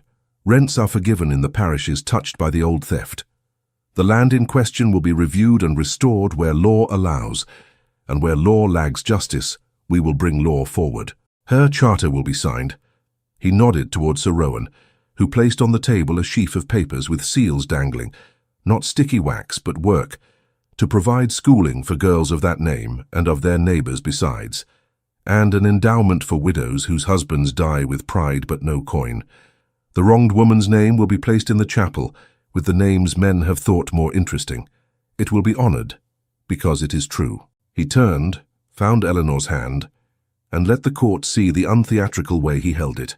"This woman, my wife, will not be made sport. If you wish to attempt it, we will instruct you in better uses of an evening." There was laughter at that, the kind a room makes when it has been given permission to become kinder without losing face. People breathed. Some found their eyes had watered and used their fans to move air rather than hide expressions. Osric Vale stepped forward then, because men who have built their houses on cleverness cannot bear a room that discovers another way to live. "Your Highness," he said, smile damp with reason, "what you propose is dangerous. Charity should be private. To parade it is to invite chaos. The village will believe it can extort the crown. Merchants will think their ledgers can be rewritten by tears. Your affection for your wife does you credit, but the crown belongs to more than a moment." Sir Rowan had been standing at the edge of the dais like a man waiting his order. He did not wait for it. He laid on the table another set of papers, ledgers that did not shine, their ink workmanlike and unforgiving. He spoke with the blunt courtesy of a soldier. "Councillor Vale, I have here accounts of payments made through your cousin in the market, purchases of grain at one price and sales at another on days when the carts lost their way. I have letters bearing your hand in a clerk's script you have used before, promising positions to men who would cease theirs here. I have witnesses willing to swear to how messages moved from your office to men who prefer their meals paid for by other men's hunger." Osric's colour changed under the careful light. "This is an outrage," and he said, "You bring me ledgers at a ball." "I bring you what you understand," Rowan said. He looked at Adrian, not for permission to continue, but to be sure he would not be interrupted by mercy. "Your Highness." Adrian nodded once. "Councillor Vale is relieved of office pending inquiry," he said. "He will surrender his keys and his papers to Captain Blackmore. He will not leave the grounds until we have completed our reading." Silence met that. Shocked, grateful, frightened, pleased. The mixture rooms make when given justice in a dress they did not expect for the party. Osric opened his mouth and found nothing in it that would not rot on his tongue. He bowed with a stiffness that cracked when it moved. The room let him pass the way it lets out a draught, without regret. Verity had held the diary through all of this, as if it were a spaniel she could quiet by stroking. Now that the room's attention had shifted, she felt the weight wrong in her hands. She closed the book. Its broken clasp made a sound like a judgment. She looked at Eleanor. There was rage in her gaze and something like respect forced into the same space. She made a curtsy that had been practiced and left the dais. She did not flee. She did not win. She found a place against the wall and learned, perhaps for the first time, how to stand without a center. A murmur began among the servants and slid down to the floor like honey. The word moved. The name moved. In the gallery, a kitchen maid cried and laughed at once, and wiped her face on her sleeve because she had not a free hand. Mr. Priest set his cup down and did not pick it up again. He stood as a man stands at church when the hymn goes straight up and does not wobble. Adrian lifted his hand. "One more thing," he said, and the room stilled again. "The cow that has been made a jest will live in the south pasture and be tended as gently as any lady. Her milk will go to the poorest households and to the children who need it. And when she dies, she will be buried on the hill, and not sold for parts we can pretend not to taste. Let it be said that we know what feeds us. Let it be said that we are not ashamed to be fed by it." The laughter that answered that was true. Some men looked at their wives as if seeing them feed a child for the first time. Some women looked at their hands and remembered what those hands had done before bracelets learned them. Music found itself again like a man who has dropped his hat and discovers it has been on his head. The musicians raised their bows and drew a line through the air that turned into a tune people could stand with. People moved softer. They came to Eleanor and Adrian with bows they meant. Some apologized without using the word. Some did not, and will never. It did not matter tonight. Bryony, ridiculous with joy, appeared at the edge of the dais with a tray that had nothing on it, because she had forgotten to put anything on it. She curtsied, remembered to breathe, and fled.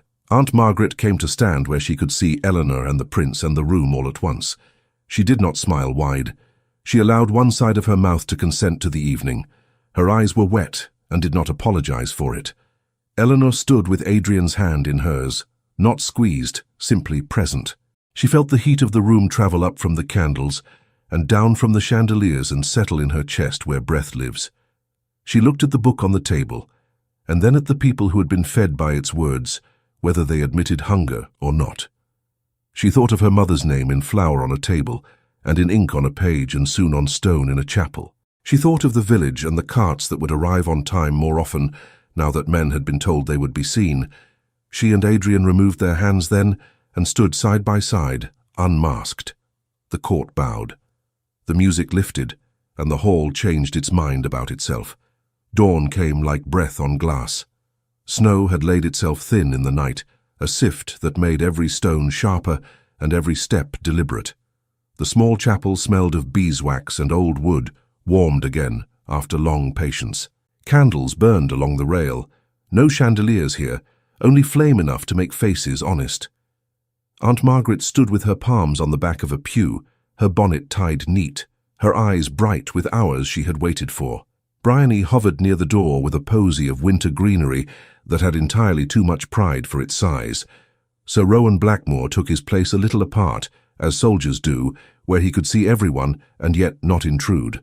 Helena crossed the threshold with her cloak drawn close and felt the hush enter her bones. Adrian was already there, not in prince's cloth, but in a plain coat of dark wool, a white linen folded without fuss at his throat. He turned when she stepped into the aisle, and the look that met her contained nothing she did not wish to keep.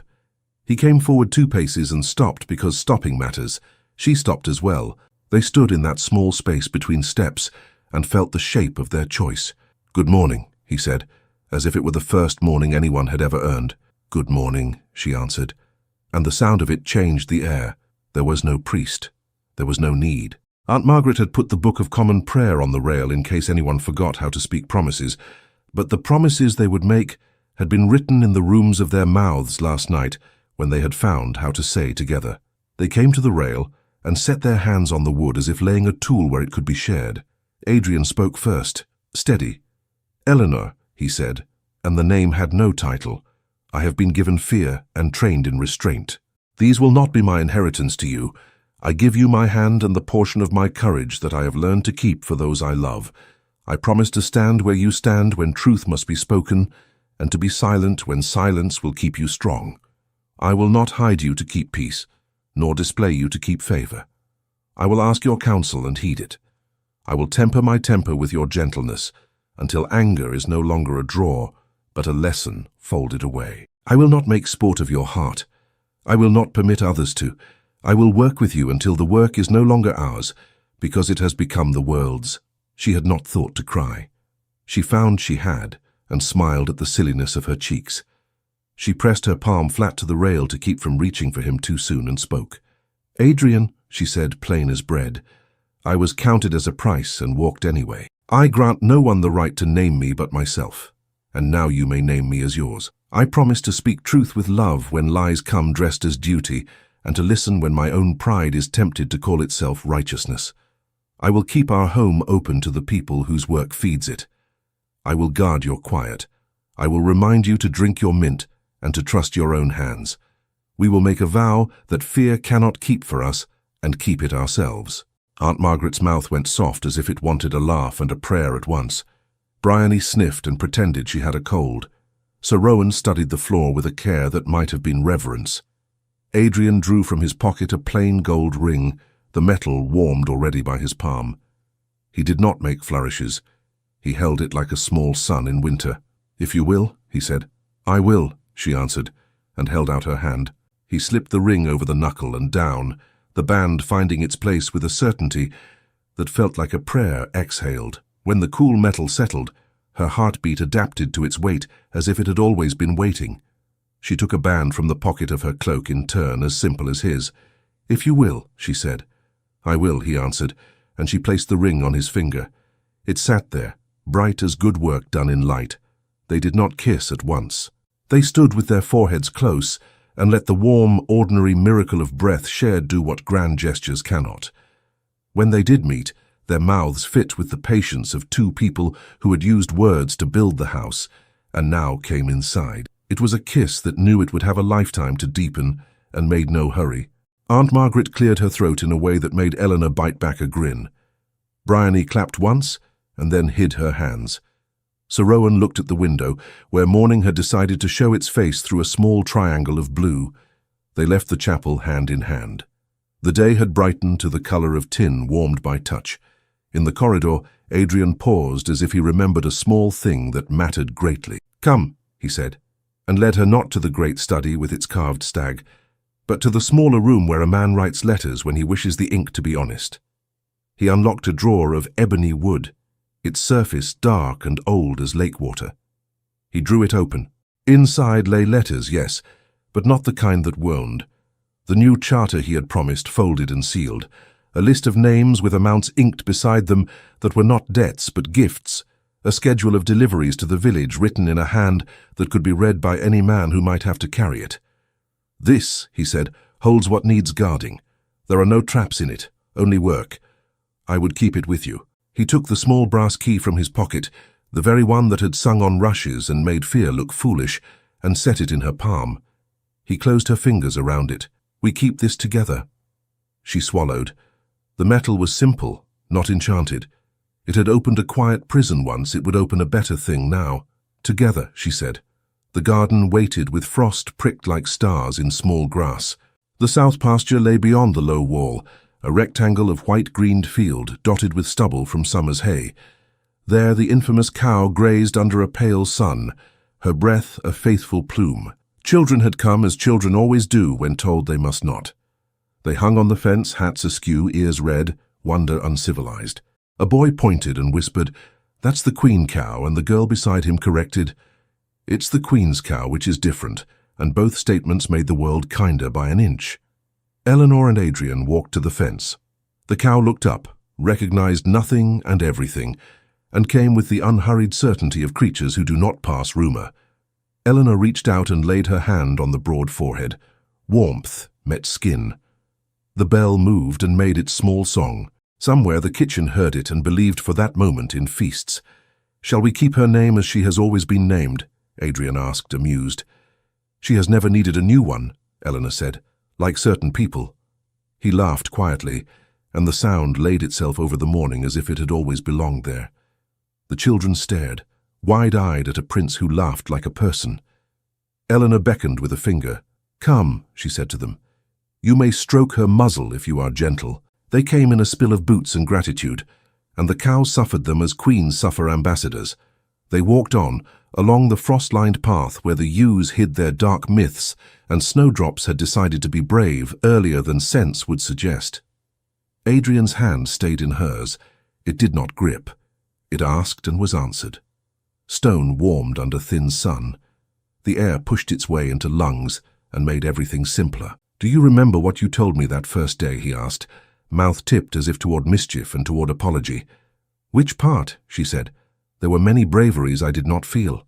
The one where you took what had been made to shame you and turned it into a sentence that fed the room," he said. "I learned to eat that sentence. It has changed me." "You changed," she said, "because you wanted to. Sentences are only spoons." He stopped, turned, and took her face between his hands very carefully, as if it were a glass he meant to carry a long way. "I want," he said softly, and the want in it was not hunger, but a vow. "I will keep wanting rightly." She closed her eyes for a breath, and then opened them because she had no wish to miss this day. "Then so will I," she said. "We will be wanted rightly, and we will want rightly, and the world will be better for it where it can and should be." She laughed a little at herself. "Hear me making promises for a planet." "You have already made good most of them," he said. "The rest will come by mornings and bread and the occasional battle." They kissed again, in clean air, their breaths condensing and mixing like small banners. It did not feel like a conclusion. It felt like weather, steady, with kindness in it. They lingered there until the cold reminded them they had a house to warm with the ordinary ease of living. Inside, people had begun to discover their new tasks. Mr. Priest stood with his chalk and mercy and directed a pair of teamsters to the yard. They went without argument, because the argument had been taken from their mouths by a charter with wax seals. Bryony dashed through 3 rooms, carrying nothing but good news, and got told off by Aunt Margaret for running anyway. Joy does not excuse a sprained ankle, which is a rule as old as kitchens. Sir Rowan sent riders to the market with letters in plain language, not law. Verity Ashcombe, that quick mind untethered from its old sport, stood at a window a long time, and then turned and asked a maid her name, and listened to the answer without making a picture with it. Osric Vale occupied a room with only a table in it, and learned what men learn when no one is brought to admire them. Eleanor and Adrian climbed the stair to the eastern landing, where winter light made diamonds on the floor. In their chamber, the fire laid a gold upon the linen and the low chair by the grate. Eleanor set the key on the mantel. Adrian set his hand on the small of her back, and then removed it with care, remembering the promise to let choices lead. She turned and took it and placed it back exactly where he had put it, because the point of restraint is not to diminish, but to make room for consent. They sat side by side and talked in that rambling way 2 people do after the thunder has passed, and the earth wishes to say her piece. Their plans were not grand. They were a list one could put on paper and assign to names. Mint, to be grown in winter pots. A reading circle to be held in the scullery on Sundays when the boots were drying. A visit to the Price cottage before the river rose.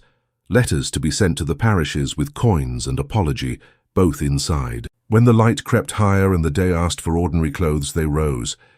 Eleanor touched the ring as one touches a pulse. Adrian laid his palm over hers, shared the beat, and laughed once at the wonder of 2 humans making a world. They walked the corridor.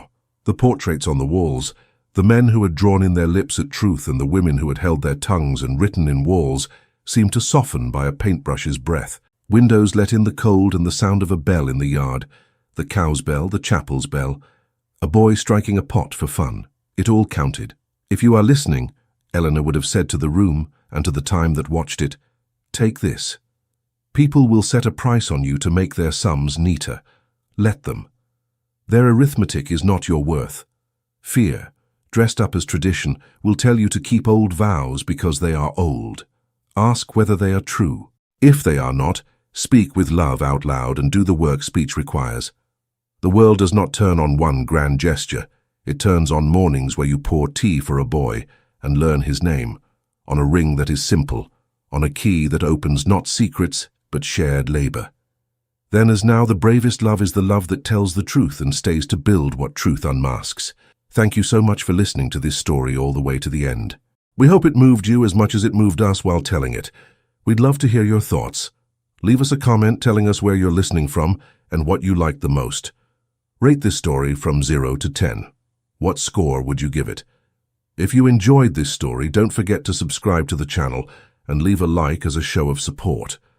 That really motivates us to keep creating and sharing more stories full of emotion and life lessons. And before we go, we want to remind you that an exciting and heartwarming story recommendation will appear on the final screen. If you'd like to enjoy it, just click on the video.